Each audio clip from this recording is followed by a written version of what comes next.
Good evening. This is Forum Daily for Thursday, October 20th. I'm Nathaniel filling in for Nima Rajan. Tonight, we begin the newscast with the funeral of two fallen Ontario police officers. The funeral service was held in Barrie, Ontario today for two police officers who were fatally shot at a home north of Toronto early last week. Police from across the province marched in a procession through the city, carrying the caskets of 54-year-old Constable Morgan Russell and 33-year-old Constable Devin Northrup.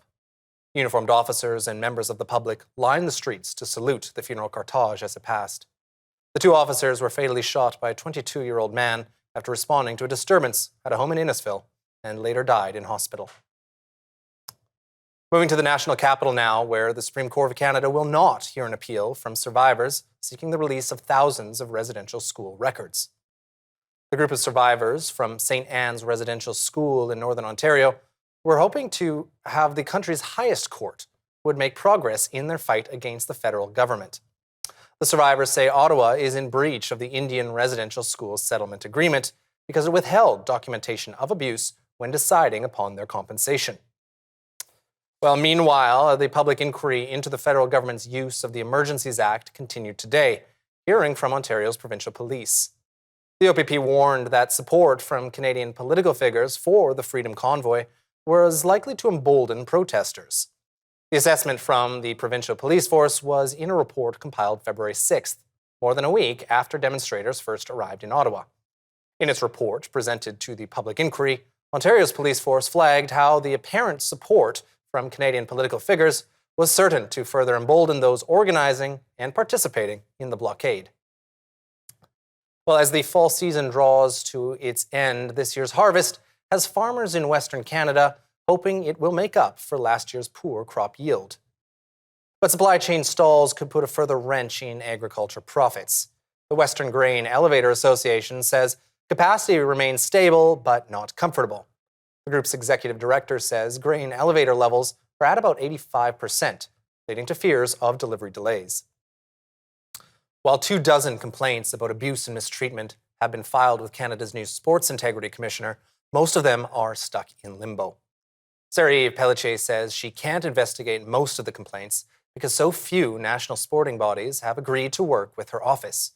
24 complaints have been filed between June 20th and September. Ms. Pelletier says by the end of the year, there's going to be a greater number of organizations on board. Jacob Hogard, the former frontman of Canadian pop rock band Hedley, has been sentenced to 5 years behind bars. He was found guilty on charges related to a 2016 sexual assault that took place in a Toronto hotel. In delivering her sentence, Ontario Superior Court Justice Gillian Roberts said Mr. Hogard's offence involved gratuitous degradation and violence. He has appealed the decision and is set to have a bail hearing at the Court of Appeal for Ontario.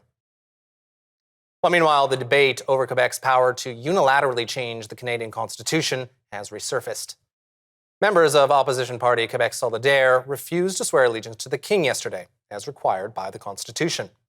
Spokesman Gabriel Nadeau-Dubois says he's been told that his party members won't be able to sit in the legislature until they swear the full oath. Parti Québécois leader Paul Saint-Pierre Plamondon said earlier this week that the 3 elected members of his party will also refuse the oath when their turn comes tomorrow.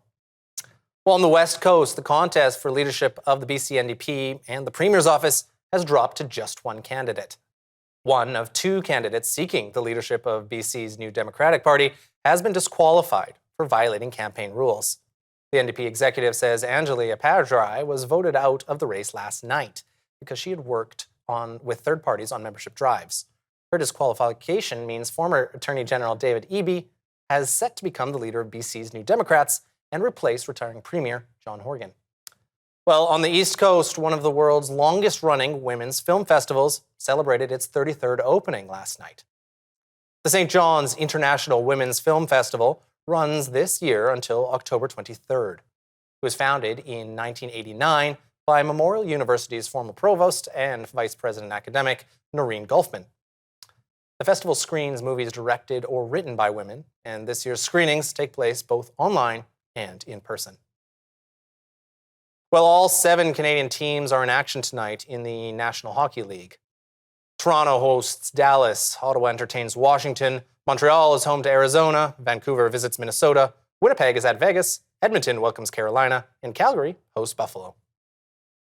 A look at energy and the markets with Thomas Caldwell of Caldwell Securities up next, so stay tuned. Forum Daily, we'll be right back.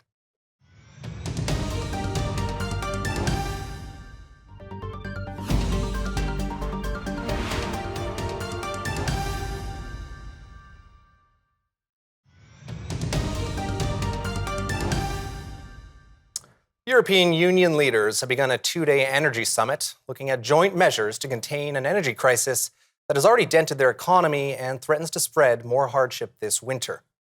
But finding a common answer to the energy crisis, fueled by Russia's war in Ukraine, is proving to be a tall order. Natural gas prices spiraled out of control last summer when EU members outbid one another to fill their reserves for winter. Now, EU leaders are looking to pool purchases of gas and set a temporary price cap to make sure an overheated market does not return.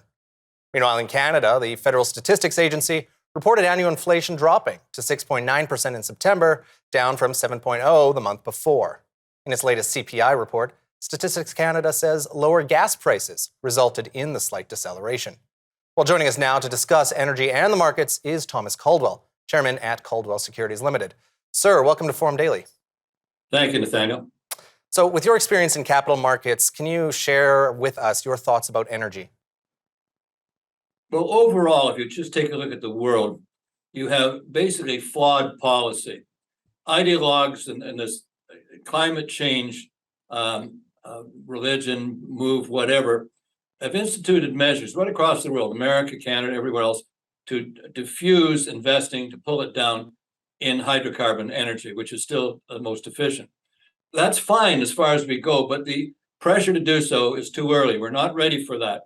And it is once you have a flawed policy, you end up with all kinds of slapdash measures to try to cover the fact that you blew it in the first place. A good example, in the United States, canceling Keystone, thwarting banks from making investments to energy companies for exploration, basically debasing that whole industry. And we're, of course, doing it in Canada because that's one of our own policies. Our basic policy is climate change.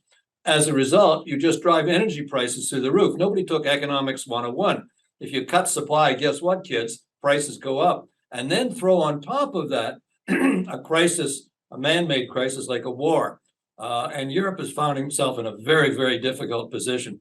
As the preamble to this interview pointed out, this is going to be a very difficult winter for Europe. But Canada has a problem too. This has been a big energy is how we move goods, how we communicate, how we get back and forth. We're not ready. We're not all going to be using windmills and having electric cars. Maybe that's to come, and maybe it should come. But we're out of sequence, and that's what's causing the problem. Interesting, and I think there's some interesting points there, but I think dialing into Europe in particular, what does their outlook look like with this energy scenario that they're engaging with right now? In a word, bleak. Everybody's kind of scrambling. It's kind of interesting, Mr. Schroeder came from Germany to talk to our prime minister about getting liquid natural gas, which Canada should have been a massive exporter of that for years because it's climate friendly, but it didn't fit the scenario at the time. And we declined and said we can give them some hydrogen, but that'll, of course, be ready in about 5 to 10 years. And you can see it was palpable, the look of disappointment on the man's face. He came to Canada for some solutions, and he got ideologue drivel, if you will. The key in Europe right now is that I don't think they can deal with this problem. It's going to be very difficult. They've debased nuclear, and they became reliant on Russia. This pipeline that blew up, clearly, I would be of the opinion Russia was behind it. It's just showing them how vulnerable they are. What that will mean, in my opinion, is that it will put pressure on Europe to put pressure on the Ukraine to cut a deal of some kind with the Russians so they can get back to what the beginnings of normal looked like here. So I think it'll result in geopolitical actions on the part of Europe, because it's when your citizenry are freezing and gas prices, energy prices, heating prices have tripled or more, you're going to have a problem as a government. They're going to say, we don't care about this nonsense in Russia. Get it solved. So that political pressure is going to be a sidetrack of that, but it's going to be very difficult. And energy prices are going to go back up. The United States, you see President Biden has asked the Saudis, et cetera, to not do their cutbacks until after the elections. They didn't buy into that. Now he's releasing from the strategic oil reserves, which they're down to the level of around 1980. And then we're going to replenish this at some point in time. This is a bad time to be doing this because if anything, if we look at the world, war is looming, maybe a bigger, maybe a wider one. That reserve should be built up. So there's all these artificial policies trying to cover basically a flawed strategy. Well, it's an interesting look at what we're seeing across the world as an energy crisis that's ongoing. So thank you very much for joining us today on Forum Daily, Mr. Caldwell. You're very welcome. Thank you very much. We'll be right back after a short break, and when we return, it'll be time for Forum Daily's weekly market update with Catherine Murray, the host of The Buck Stops Here. So stay with us. We'll be right back after a short break.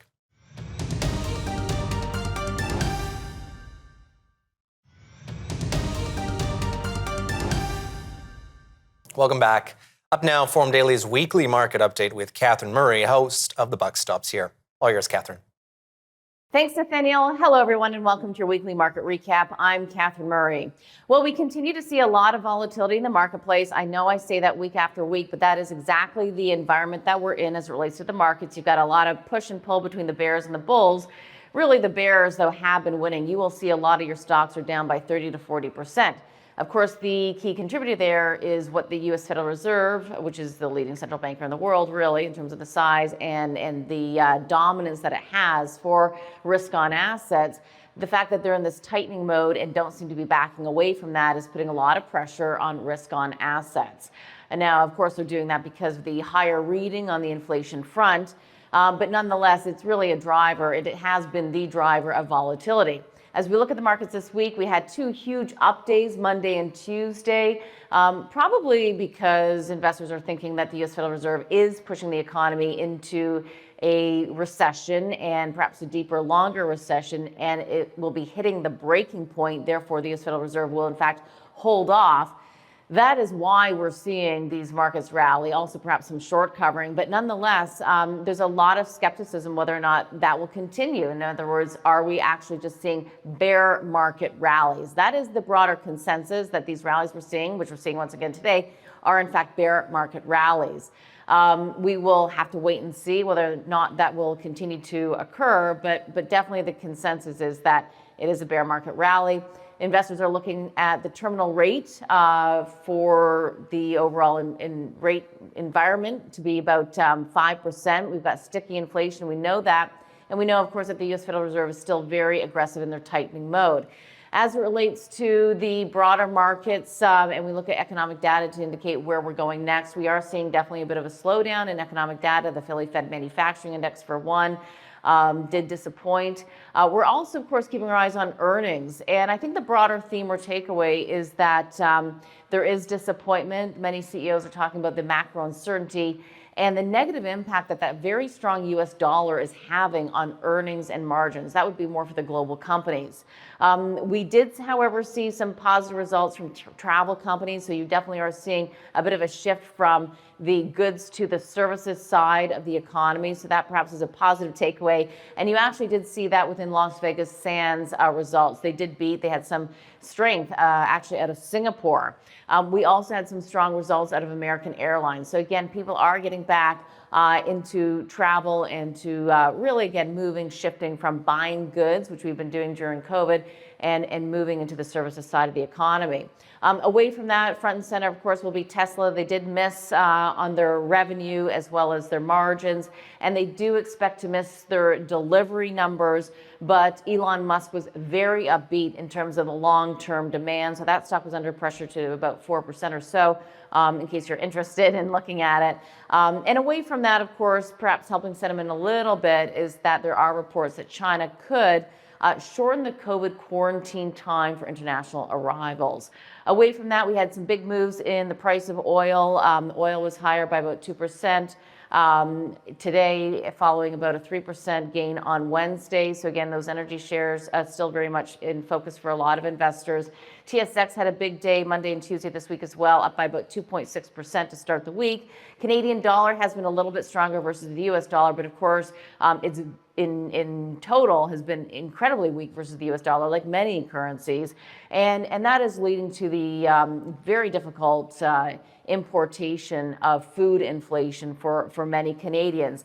Also, of course, we have had higher inflation here in Canada, and that is likely going to lead the Bank of Canada to raise rates by 75 basis points next week. So put that on your calendar to watch for next week. And of course, what that means for your mortgages and for your credit cards and auto loans as well. It looks as though there's no stopping these various central bankers around the world in terms of raising rates. But again, the big question is, when will they stop? When will it be too much? When are we hitting the breaking point? And when will we start to see perhaps the U.S. Federal Reserve pivot? I did have a great interview this morning with Larry McDonald. I encourage you to watch it. He's a best-selling author, and he was also at the forefront during the financial crisis working at Lehman Brothers. He's got a lot of great insight in terms of the various imbalances in the marketplace right now and where we go next. That airs on Sunday. Shameless plug. Nathaniel, I'll leave it there. Back to you. Well, thanks for that, Catherine. Again, that was Catherine Murray, host of The Buck Stops Here. It airs Sunday mornings at 9 a.m. Eastern only on the News Forum Network. Well, news from around the world up next. The UK Prime Minister resigns, Iran denies sending Russia weapons, and Ebola worsens in Uganda. Stay with us. Forum Daily will be right back.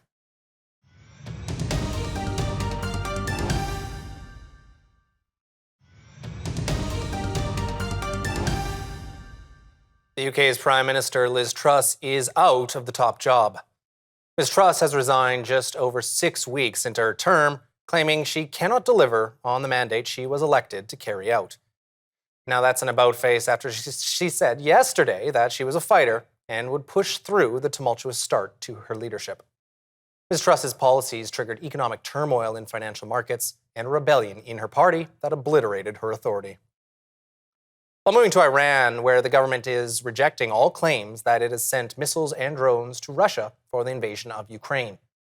Iran's foreign minister says on Twitter that he has spoken on the phone with the European Union's foreign policy chief on the issue.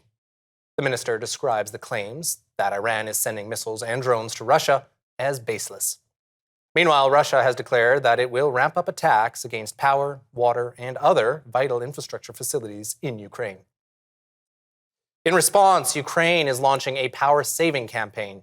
It is aimed at preserving what little electricity the country has left following Russian strikes on energy infrastructure. Starting Thursday, Ukrainian residents are being asked by the country's authorities to reduce their power needs from 7 a.m. to 11 a.m. Rolling blackouts are a reality for many across the country as authorities try to respond to the growing number of repairs needed to power stations. Moving to the Asia Pacific now, where the finance ministers of major Pacific Rim economies have pledged to combat inflation and seek sustainable growth at a meeting in Bangkok ahead of a summit next month. Thailand's finance minister acknowledged conflicting views among senior officials of the Asia Pacific Economic Cooperation Forum, alluding to APEC member Russia's invasion of Ukraine. The host of the meeting gave no details, but an APEC statement said the group was committed to alleviating the impact of rising prices and to finding ways to craft policies to drive long-term sustainable growth. Well, as the impact of inflation hits food prices, the head of the United Nations World Food Programme is renewing pressure on oil-rich Persian Gulf countries to give his agency more help to deal with mounting humanitarian crises. WFP Executive Director David Beasley's comments on Thursday followed a meeting with the Development Minister of Germany. The country is the agency's second biggest donor. He said that countries such as the US and Germany are really stepping up. But Mr. Beasley said that some others, such as the Gulf states, need to join them. He argued that high oil prices affect not just shipping and fuel costs. He said they also have an influence on the cost of fertilizer and food production. Well, moving to Africa, where a top World Health Organization official says Uganda's Ebola outbreak is rapidly evolving a month after the disease was reported in the East African country. The UN Health Agency's Regional Director for Africa praised Uganda's Ministry of Health for remarkable resilience and effectiveness in responding to the outbreak. Uganda declared an Ebola outbreak on September 20th, several days after the contagious disease began spreading in a rural farming community. The virus has since infected 64 people and killed 24. The acting director of the Africa CDC said those numbers pose a risk for cross-border spread, but the outbreak does not yet require going into full emergency mode. Well, back in Iran, the president of the country's National Olympic Committee has claimed that competitive climber Elnaz Rakabi will not be punished or suspended. This after competing in South Korea over the weekend without wearing Iran's mandatory headscarf. Supporters of Ms. Rakabi, however, remain worried for the 33-year-old climber, as other athletes have been targeted by the government for their support of the weeks-long protests rocking Iran. Well, Tesla has reported its third quarter profit more than doubled from a year ago, fueled by higher vehicle sales. The Texas-based electric vehicle and solar panel maker said it made about $3.3 billion from July through September. Revenue rose 56% to a record $21.4 billion. Analysts have questioned whether Tesla is experiencing waning demand for its vehicles, which in the U.S. start at around $49,000. Well, back in Canada, Newfoundland and Labrador singer-songwriter Sean McCann has been appointed as a member of the Order of Canada. Governor General Mary Simon made the announcement late yesterday. In a statement, Her Excellency says the musician has been recognized for his role as a founding member of the folk rock band Great Big Sea. More recently, Mr. McCann has become a champion of mental health issues, using his music to explore his journey in dealing with alcoholism and sexual abuse. I'm Nathaniel filling in for Nima Rajan, and that'll do it for your look at national and international news for today. For more news on demand, you can visit our website at thenewsforum.ca and make sure to follow our social media handles. We're available on Facebook, TikTok, Instagram, and Twitter. You can also watch our programming and interviews on the News Forum YouTube channel. Thanks for joining us today, and we'll see you next time. Be well, Canada.